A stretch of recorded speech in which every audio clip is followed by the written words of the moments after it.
A printing house in Cincinnati receives a phone call. The order is simple: stop the second print run. A 47-page booklet titled The Household Arts Companion, written by a home economics teacher named Ruth Ellerman, has already sold 200,000 copies through church groups and county fairs. It teaches women how to clean an entire house for under 30 cents a month, how to preserve food without electricity, how to treat 6 common illnesses without a doctor. The second run never happens. Ruth never finds out why. Her daughter found the only surviving copy in a cedar chest in 1987. These are the 12 things it contained that someone decided you were better off not knowing. And before we go further, hit subscribe. What's coming in the next few weeks will make this look like the introduction.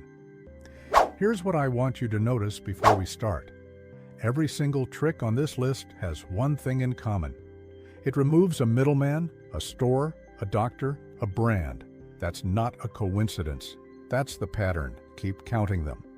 Ruth's first entry was a floor cleaner: 2 tablespoons of borax, the juice of 1 lemon, 1 quart of warm water mixed in a bucket, applied with a cotton mop.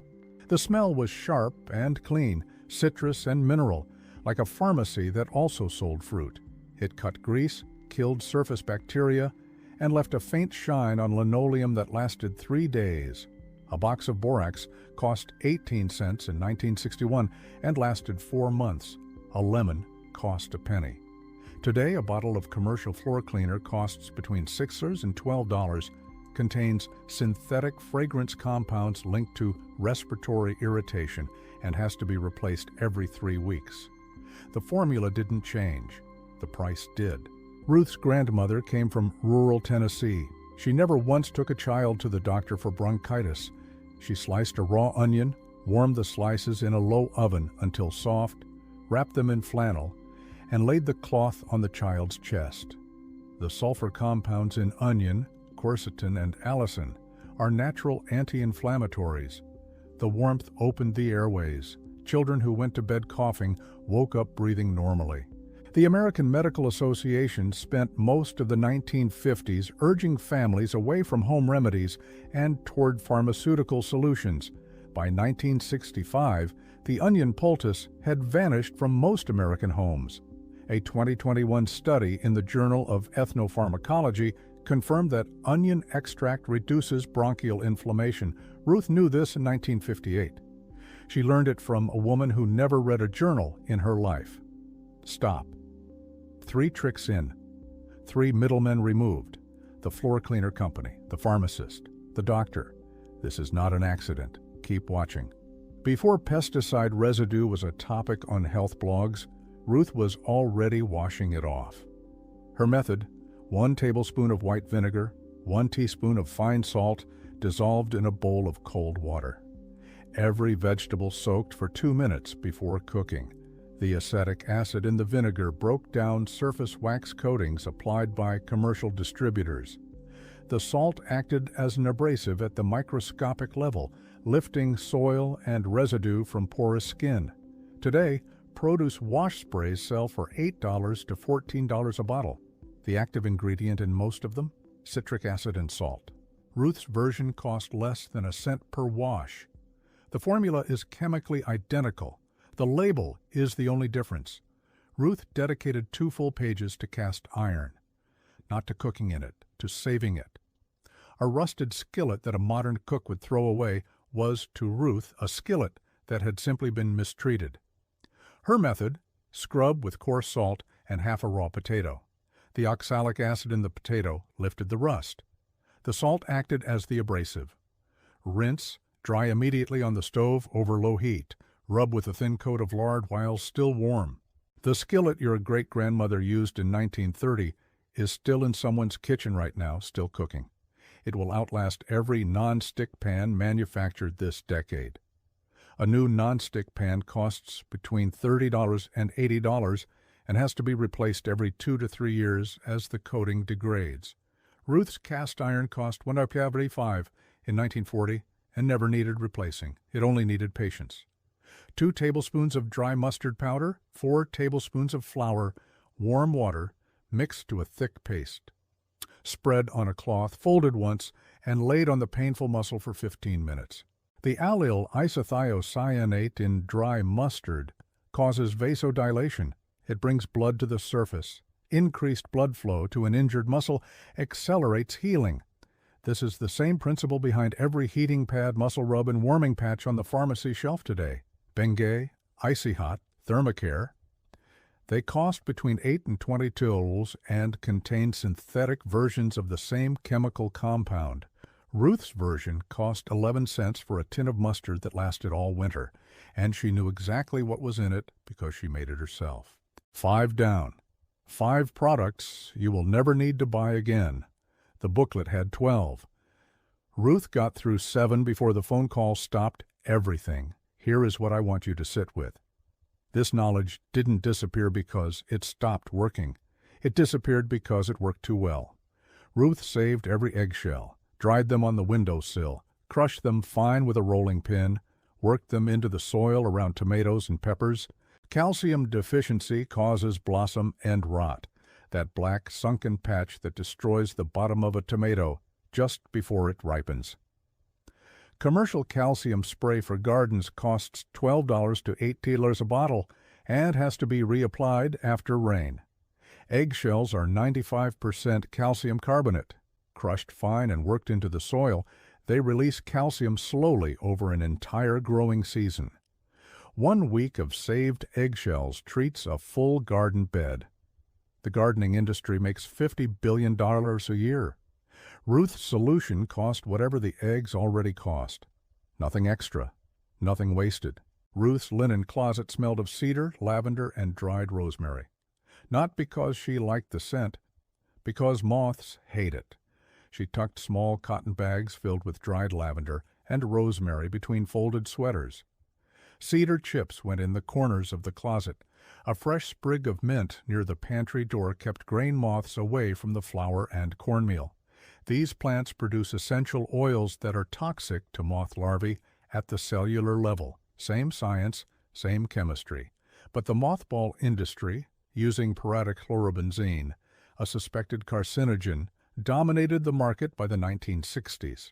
The lavender bag cost nothing if you grew it. The mothball cost 29 cents and put a chemical into enclosed spaces where a family slept. Ruth used the garden. The industry used a factory. You paid for the factory. Ruth's well had a slightly mineral taste in August. Her solution, a piece of hardwood charcoal, rinsed clean, dropped into the water storage crock. Activated charcoal adsorbs impurities at the molecular level.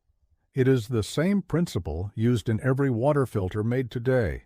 Brita, Puar, every undersink system. The only difference is the housing. Ruth dropped a piece of wood into a crock. You pay $40 for a plastic pitcher and $20 every 2 months for a replacement cartridge. The science is 300 years old. The subscription model is 30. 1 part olive oil, 1 part white vinegar, shaken together in a glass jar. Applied to wood furniture with a soft cloth and buffed dry. The oil penetrated the grain and nourished it. The vinegar cut through accumulated grime and left the surface clean. The result was furniture that looked polished and lasted decades without drying out and cracking. Pledge was introduced in 1958, 1 year before Ruth's booklet was pulled from circulation. It created a silicone coating that looked beautiful but prevented the wood from breathing.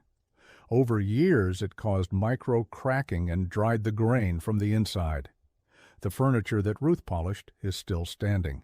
Some of the furniture that Pledge touched is landfill. Ruth's remedy for tension headaches. 2 drops of peppermint oil on the fingertips. Rubbed into the temples and the base of the skull. Lay flat for 10 minutes. Menthol, the active compound in peppermint oil, creates a cooling sensation that triggers the same nerve response as cold temperature. It reduces the perception of pain and relaxes the superficial muscles of the scalp and neck.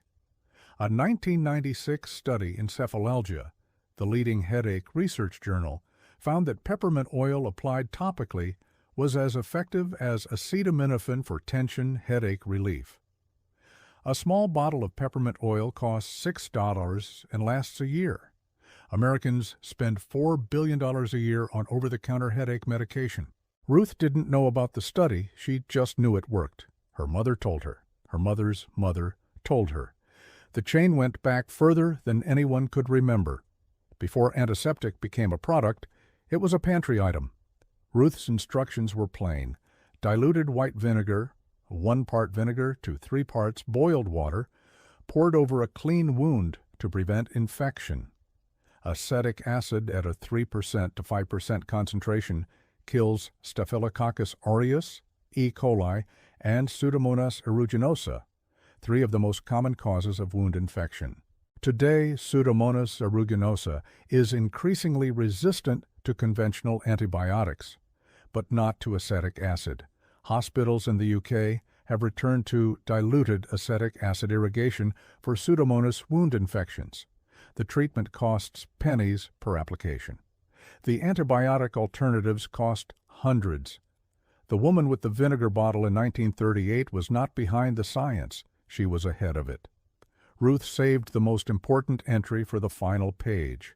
It was not a cleaning trick. It was not a remedy. It was a principle.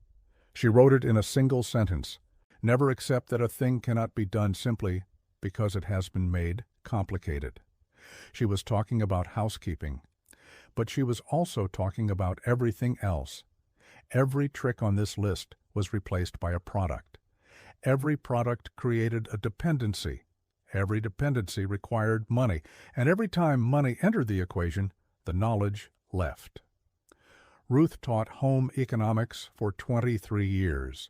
She wrote the booklet on her own time, at her own expense, and sold it through church newsletters and county fairs for 25 cents a copy. She never knew who stopped the second print run.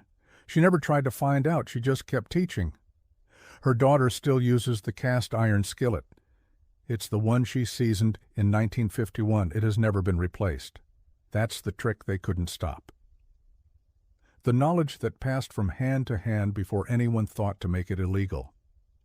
12 entries, 12 products you will never have to buy again. 1 booklet that someone decided you shouldn't have. If you want more of what Ruth knew, and more of what the industry spent decades making you forget, the next video is already waiting.